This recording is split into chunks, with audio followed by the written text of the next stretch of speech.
you're going to adjust Muhammad Ali. It's like, okay, you can't be worried about whether you just move your practice or who, it's not about you.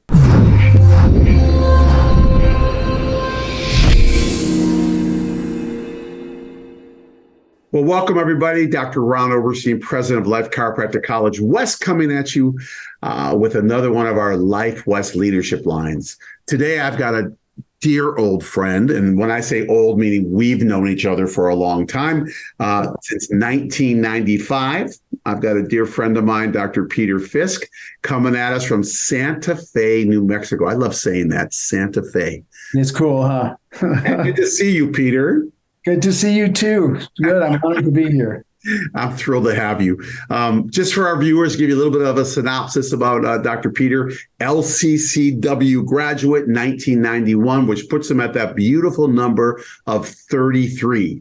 33 years in practice. After graduation, left the country, went to Italy. We're going to talk about this. Went to Italy, of all places, was there for a few years. Something happened in the technical world with him on technique-wise that brought him back to the States. Was living in San Francisco before that, maybe from San Francisco. I don't know, Peter, where are you from? Where were you born? I was born and raised in the San Francisco Bay Area. Yeah. So came to San Francisco, opened the practice up in downtown San Francisco, was there for 18 or so years, and then ended up moving and taking the very successful practice, ended up moving to Colorado, was in Fort Collins for about 8 years, and then ended up moving to Santa Fe, New Mexico. And then we're going to talk about this because I love the freedom of to be able to get up and move, because I think that's something that a lot of people think about, but they don't necessarily do. But he's been practicing network spinal analysis since probably about 93 or so, or yeah. Well, since the first seminar I ever took was 1992. 92.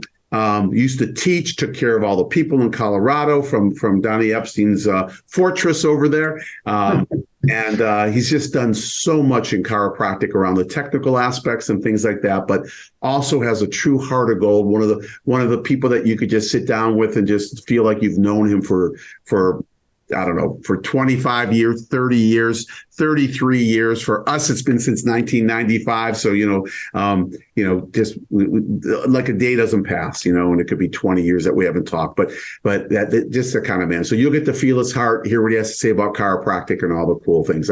This is thrilling. I mean, we saw each other in August at the Wave, and I said, dude, I got to get you on, on the Life West leadership line. And, now we're sitting around November. So if that's took us 3 months to kind of get it together. Well, how many continents have you been on in those 3 months?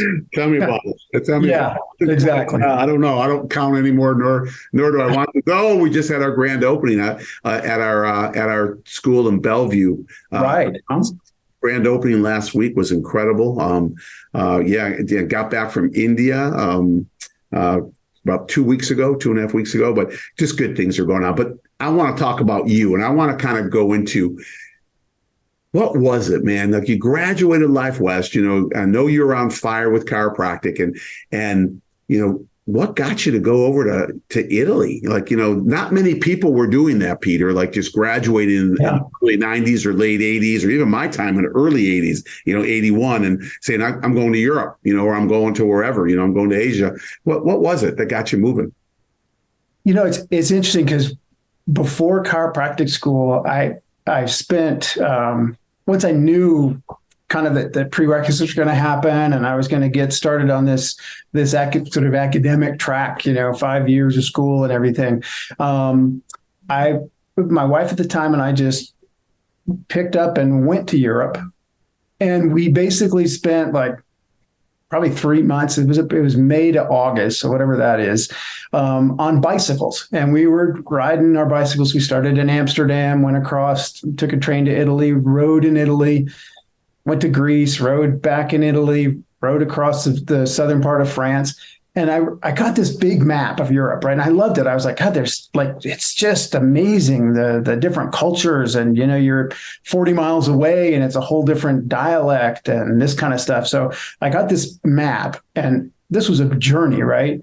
But I get this map of Europe and I get out a highlighter, Ron, and I just kind of make this tiny little stripe for all of what we did, and I'm impressed that we did this whole thing. We did it on bicycles where, I was like, wow, this is a hero's journey. And I looked at that little stripe. I said, man, I got to go live there because I didn't see anything. Wow. I didn't see anything. It was such a little tiny stripe. I thought, what? There must be a way to do this. I always had it kind of in my mind, like, what about going to live over there, and actually feeling the depth of the people, But was this like did you know when you were in school that you guys were going to pack up and leave and go to Italy like afterwards? It kind of developed, at that time one of my very best friends, in chiropractic schools, I had just two really deep friends, and well, more than two, but anyways, this guy and I, to tell you, first quarter, they gave him my aid check because we looked so alike. And that's the first thing you said when you met this guy. Says, Tobias. I was talking to Peter when I was talking to Tobias, but my buddy Tobias Goncharov, and rest in peace, we spent time together just kind of dreaming, and he loved to surf, and we just had a really good bond. We studied together through everything, ended up taking boards, and we just were talking about getting to another place and taking chiropractic to another place. And for me, Italy really felt like the thing. And I had the opportunity to go through, what's it called? It's like the student conference. I forget. WCCS. Yeah. That's it. WCCS. There's a meeting in Bournemouth my senior year. And so I go, right? And I'm thinking, well, all right, I'm going to go talk to whoever I need to talk to, and so I'm already halfway there. I thought, well, I'm going to go to Italy and see. I had lunch with this guy, Daniele Bertamini, Dr. Bertamini in Genova. And he said, just find somebody who would hire you and figure it out. And so I just thought, well, Italy's the place. That's what I want to do. I just had a heart for getting there. Tobias went. Right. I mean, he literally just went to Spain. I don't know where he started, but he ended up in Barcelona, right? And Yeah, he got hired by someone who had a group of clinics, and he worked in a place called Cartagena, which is further south down that Mediterranean coast. And right around the time, and then he ended up being, I believe, certainly the first North American chiropractor to work in Barcelona, where now, like better than I, but there's it's like crazy.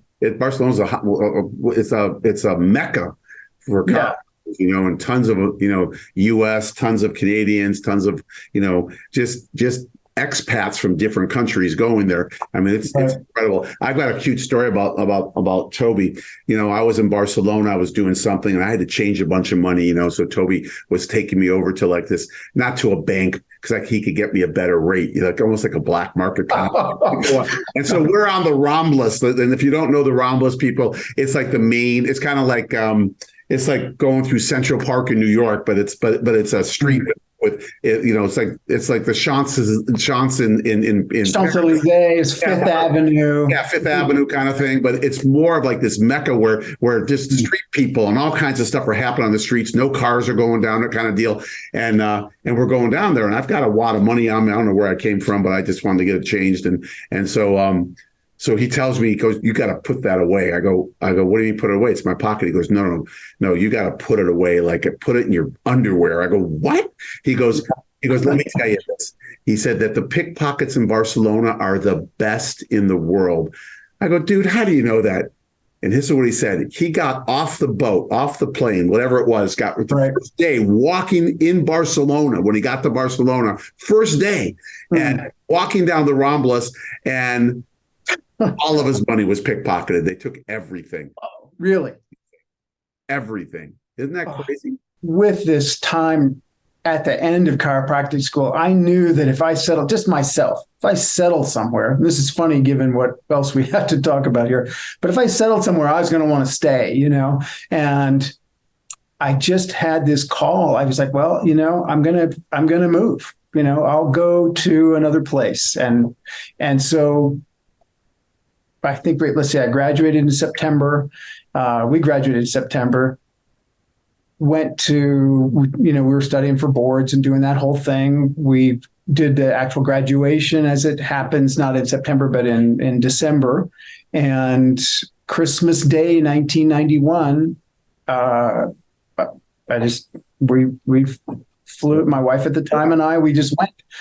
And I started working with a guy who was, he had gone to the school in Bournemouth, AECC. Yeah, and he had a different perspective than I did, in the sense that, he didn't have as much of the tradition of chiropractic, in the sense that he had thought of it often.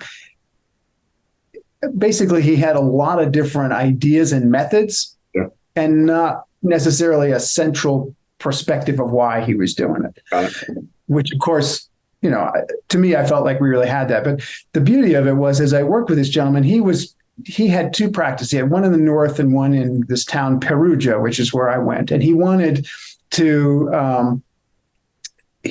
wanted to establish me there. So I worked in Perugia. I went to, as it happened, there was a language school there, a university for foreigners to teach language and culture. So in the morning, I would go to Italian school, and in the afternoon, I'd be seeing patients. And it was just phenomenal, because the kind of thing that people knew of me as the American doctor, it didn't matter. I was 31, like wet behind the ears or whatever, it was like I was dottore from America. And so it was phenomenal, because as I saw people, what would happen is they'd come in, Ron, with literally like a hand truck of, because it's not digital, and they're carrying their films, right?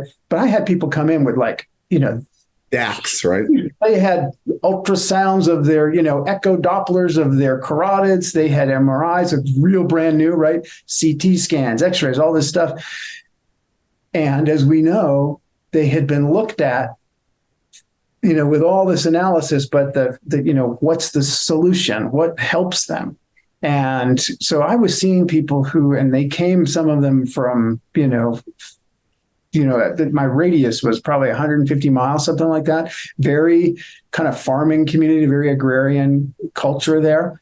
So, but people would come, and one of my first patients had ALS, and she was like, okay, I can't raise my arm over like this, and this thing is happening, and, you got to help. And I don't know about you, but I never saw anybody with Lou Gehrig's disease in clinic. I was like, okay, what do we do here? And Peter, let me ask you something. Let me ask you a question. We're short on time. As we move, you were in Italy, and then you jumped over, right, back to the States, right? And I know there was a pivotal, I mentioned it in our introduction, there was a pivotal moment there for you, right? And you ended up seeing Donnie Epstein, right? I went to in May of 1992. I'm not taking language classes anymore. I got enough facility. I'm sort of going, okay, how do I do this chiropractic thing? I had all these tools, but the focus of how to deliver them and how to know what to do, I wasn't sure of. And I had a background in, other sorts of healing arts before I got to chiropractic, but I was like, I don't know. And I get this flyer, says, Network Chiropractic at the time. And our good friend Stephen Silk had said to me right around the time we graduated, he says, that Donnie Epstein, he's got something going on. And I'm thinking, okay, well, I'm going to check this out. And so I go to Paris, and it turns out we're having the first ever network seminar on the European continent. And out comes Donnie Epstein, and he's like, the first thing he says, we're all dressed pretty nice the way you do in Europe and everything. And he comes out and he says, welcome to the lunatic fringe, But the thing which is, if you know Donnie, that just makes total sense. But what occurred there is the adjustment, and they call it, that's what we called it at the time. Since it's got a new name, but the adjustment at that time in network is something that brought me face to face with why I'd become a chiropractor in the first place. Because the connection in my own sort of, all I can say, Ron, is like it's in my psyche and my body. That connection was so profound. and it monitored this, sort of mirrored this kind of peak state that I had only glimpsed in the past. And I thought, wow, this is what DD was talking about. Yeah. Yeah. Uniting this, Yeah. So anyways, sorry, I'm talking a lot. So then I start just doing it, and I'm also doing this other type of care that people are used to in the clinic I'm in. And I don't transition everybody, but after about 8 months, I'm starting to look back at the states going, okay, I got to get better at this. And if there's seminars once a month in the US and North America and every 6 months in Europe, I guess where I'm going to go, and I hadn't fully just sunk in and been super established there in Perugia. So I moved back to San Francisco, which is where I'd grown up, and started out in downtown San Francisco, as you said. Then I established myself a little further out in the avenues, and I was there for nearly 20 years. But in that time, what I got to do was I went to every seminar I could, everything I could do to get better at and understand how to deliver this type of care. Right. Right. Then you went to, which we already said that. I already mentioned that you went from San Francisco to Colorado to New Mexico, right? And it doesn't matter why, but there's something that spurred you to do this. Let's talk about that freedom to be able to make that happen, right? Because I know I've got a lot of friends who say, man, I would love to just get out of wherever they are, right? But I've been here for 30 years. I've been here for 25 years, whatever it might be. I've been here for 10 years, and they feel like they can't move, or they don't feel, maybe they can't reproduce what they have, the success that they have, whatever it might be, right? And on an analytical level, I get it. Sure. Oh yeah, if they're successful, I get it, but then on another level, if their heart's telling them to, and you followed your heart. So share with us like how that dynamic happens on the inside. Well, it's scary. No mistake about it. I was, each of those moves had a tremendous amount of, like you say, analytical, like logically, they kind of didn't make sense. Leave your hometown, San Francisco, well-established practice, all of that type of stuff. But what was compelling really had to do with,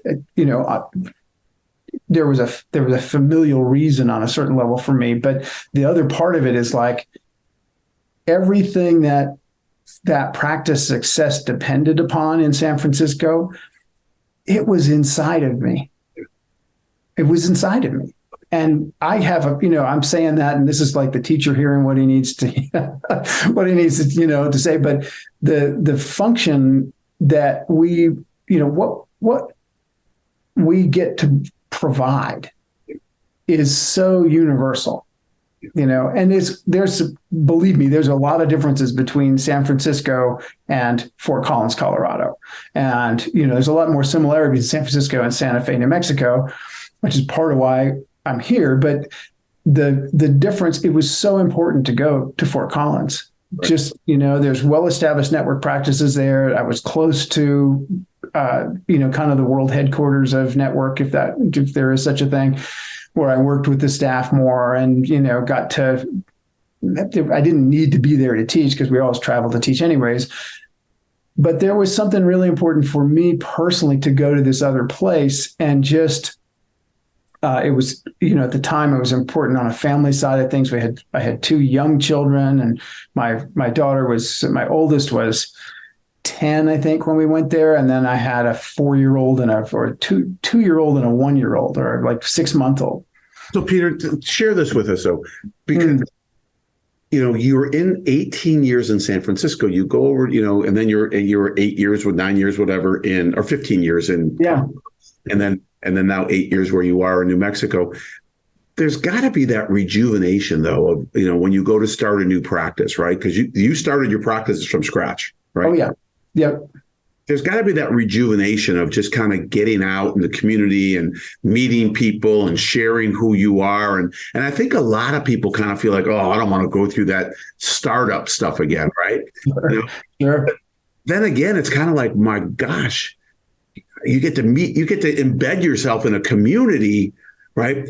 And it's great. I mean, everyone gets to know who you are, I mean, that kind of a deal, right? And, Well, yeah, I mean, in a way, it's kind of starting over, but honestly, going to Fort Collins after having been in San Francisco, like when I was in San Francisco, I didn't know kind of what to do. It's like, oh, well, I got to look around and you and I worked with you as a coach and a lot of that kind of just way of developing a message and speaking from who I truly am and that anchor and that sort of foundation within the innate philosophy that we share. It's like that is so. It was something that was really a guiding principle behind everything. And coming to Santa Fe, pretty similar, it's like I was well established in all the, in the niche of network and taught all this stuff. But it's still about us and the person in front of us, when it comes right down to it, it's that like, okay, let me connect, what is that connection? And then from that connection, there's that, the spark is spread. And so that feeling inside, I think, of considering the move or why, and there's different things. It wasn't so much the externals, although there were definitely factors. It was more like, well, where is it going to be? Right. So if I was to ask you this, as somebody, and I did leave Boston and came to San Diego, but I was, I was only in Boston for 4 years, right, and came to San Diego, so it was much earlier in my life, as a practitioner. But if I was to say to you, Gia, just kind of pick up with where you left off. On that level, like if you were to say to somebody, they say, well, should I do this? I've been in practice for 25 years and I'm thinking about moving, but I'm really worried. Can I create the practice that I have now? Right. And you'd say, it's in you. It's not in the practice. It's who you are, like you just said, but it just kind of grows that much faster. Right. And just kind of, it's, because you're not a newbie anymore, But what would you say? Like, how was the growth, and how do you handle the growth? Well, it's what's interesting is every community has a different way of looking at things. I work in an adjustatorium, right? It's a group room context, and obviously that had a few wrinkles in the pandemic side of things, but it's still there's multiple tables and all that stuff and different. Essentially, my nervous system knows what it's like to see, 50, 60, 70, 80 people a day. And so that nervous system that you've developed in your style of practice, it's going with you, it's going with you. And the thing about that is, we have this gift that we give in the adjustment, and that gift of the adjustment isn't just, piezoform to, it's not moving the bone, although it involves moving the bone. And it's not finding the gateway and making the contact, although it involves that. It's who am I? And that, like, I know you've adjusted some pretty, I don't know, celebrity famous people or whatever like that. And you go in there and you're going to adjust Muhammad Ali. It's like, okay, you can't be worried about whether you just move your practice or who, it's not about you, it's not about you. And you touched on something that was important because we all have a practice personality. Mm-hmm. When I say personality, not vibration or not vociferous or quiet or, whatever. I'm talking about practice personality. Like you said, 60, 70, 80 a day. And if I put a person, who used to seeing 250 visits a week in a practice that's at 50 visits a week, that practice at 50 is going to rise up to that person's practice personality. 100%. And vice versa. Someone who's stuck at 50 never can ever get over that, right? You put them in a 250 practice, it'll start to drop down to the practice personality. Maybe it won't go all the way to 50 because maybe they'll develop a different personality along the way. And so that's, you kind of answered it. It's like you take your personality with you, right? Besides the principles that you have and you already know what to do and you already have that established, you're used to seeing what you see, and you're going to build it to that. if you want, and that's interesting because there's different personnel. There's different, you have your staff is different, the location's different, the culture of what people want and like, and what's right for you. But even more than that, sort of like the numbers, because they go up and down, and that depends on so many factors. There are people who've visited here from that I've seen in California or I've seen in Colorado, and some of that's, people come, this is Santa Fe's a place people pass through, and they'll be like, oh, wow, this feels like your place. They'll say the same kind of thing about integrative chiropractic that they used to say about mind-body chiropractic and SoulWorks and Jackson Fisk Health and Wellness. It's like they find something that is part of that personality. So yeah, it's numbers, but it's also sort of like, well, what are we doing here? But it's in the fabric. It's like in the, 100%. Exactly. I love it. I love it. Yeah. I love it.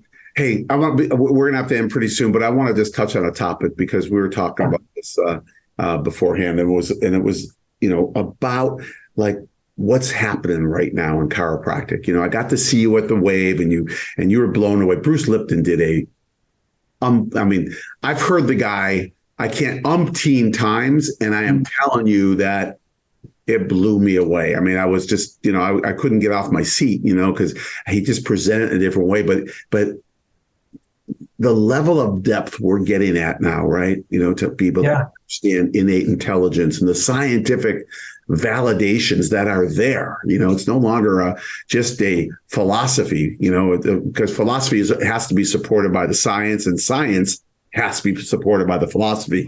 But I just want to get your take on it, man, because I know you've always been into, scientific stuff, and that's kind of always been your where you're at, just educatedly and innately. What's your thoughts on that? Well, I get goosebumps with that question, because the thing that I practice network right now. Network is, and within that community, I'm known as someone who's even light force. So that's just like, okay, I'm not going to bruise a tomato. I'm not going to hurt my eyeball, even if I had contact lenses, with the level of contact that it takes to affect, to initiate the adjusting, right? It's just so friggin' light and toughness all of, in this grand spectrum of our techniques and our art, there's a lot of levels of force application, and so it's like I've always wondered, well, how do they work? What is it that makes this whole thing go? And there's this deep mystery about humans, and who are we, and what is our nervous system? What are we doing? And so listening to Bruce Lipton, I love the guy.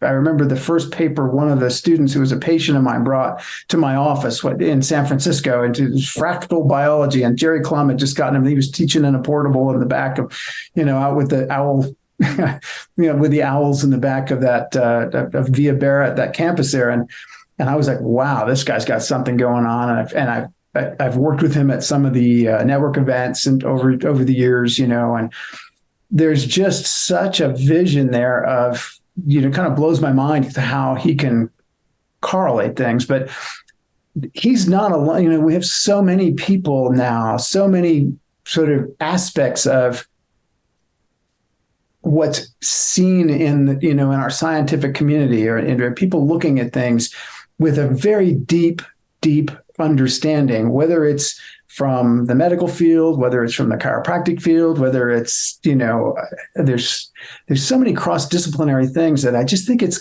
more of an opportunity now than ever. Yeah. A couple of weeks ago here in New Mexico, here in Santa Fe, there was a gentleman came through who's like, he's kind of an anatomy nerd, and he does dissection. I think but he's got like a massage background and acupuncture, something like that.